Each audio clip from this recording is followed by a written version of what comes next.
Good evening, ladies and gentlemen. Welcome to the Cabinet, London Borough of Hillingdon. I'm Councillor Ian Edwards, Leader of the Council and Chairman of Cabinet. Let's just go through some preliminary announcements. Can I just ask everybody to make sure their phones are turned to silent? That's both members around the table and colleagues within the room. No alarms expected. If there is one, we will leave straight away. You guys should be familiar with the way out, and we'll help you. There are items in both Part 1 and Part 2 of the agenda. Part 1 are the matters that are discussed in public. These are the ordinary matters of the Council, whereas Part 2 are the contractual issues that are kept confidential for contractual reasons and in the interests of our business arrangements. The agenda items are published, and we also give a preview in the Part 1 report, and the decisions are also published for the information of residents. We go quickly through the agenda, please. Apologies for absence, Mark. Thank you. We have apologies from Councillor Goddard, Councillor O'Brien. Thank you. Any declarations of interest, matters coming for us tonight, colleagues? Any additional? None indicated. Approve the minutes of the last Cabinet meeting. They're on pages 1 to 12. Are they agreed? Agreed. And item 4 is to confirm that there are items in both Part 1 and Part 2. Unusually, for this meeting, I have allowed 2 late items. I do try and resist late items, but I prefer a late item to an urgent business decision that I take using my urgency powers. I have allowed 2 items, one in Part 1 and one in Part 2. And by allowing this late item, it means that I do not have to use my urgency powers, and by bringing them to Cabinet, even at the late moment, we are aiding to give as much transparency of our decision making as possible.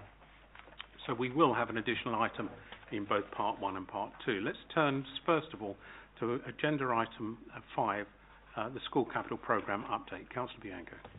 Thank you, Leader. Well, the agenda item is as the title suggests, and this is a biannual report provided to Cabinet and the public to tell us where we are with primary, secondary and special school expansion.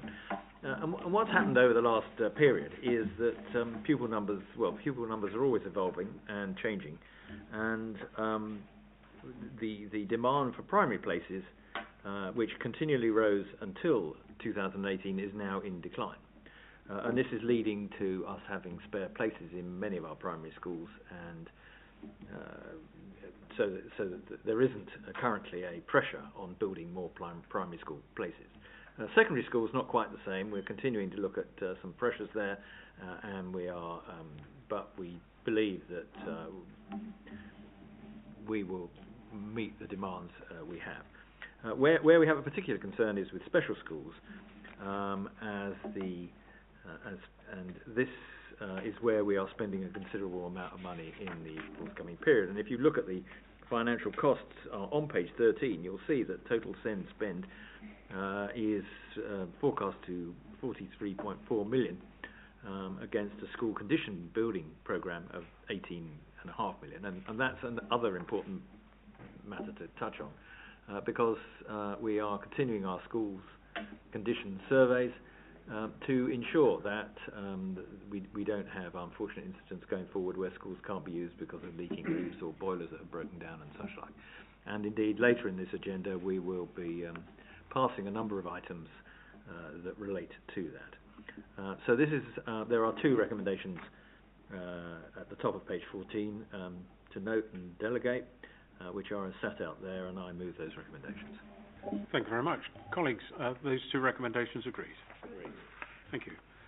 Tending to agenda item 14, which is in the Pack B, this is the pavement licensing. Councillor Lavery. Thank you, Leader. This is begins on page 1 of Agenda Pack B. The new pavement licensing regimes come from the Levelling Up and Regeneration Act 2023. This effectively replaces the provisions contained with within the Business and Planning Act 2020, which was brought in as an emergency piece of legislation during the COVID period in order to make it easier for hospitality businesses to place tables and chairs and other relevant furniture outside their premises. The changes resulting from this Act increased the fees.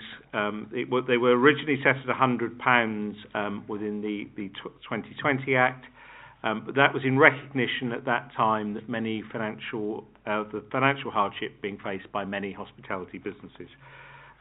The revised provisions will bring a new set of fees of £350 for renewal and £500 for new applications, but they will cover 2 years. The report and the annex in page 2 in particular gives the revised delegation to officers to implement. The other piece of information I draw your attention to is on page 2 of the report, which is item 4 of the recommendation 4, that note when reviewing pavement licences, applications will ensure that reasonable provision is made for non-smokers to use outdoor seating space and that smoking and non-smoking areas are adequately separated, and that we have incorporated into the guidance to ensure that that actually does happen in practice. There are 4 recommendations on page 1 and page 2 of the report, and I formally move those now.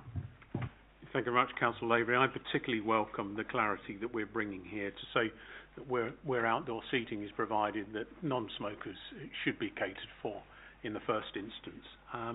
Colleagues, are these 4 recommendations agreed? Agreed. Thank you. Mark, that completes part 1. We're now going to move on to part 2. Thank you very much.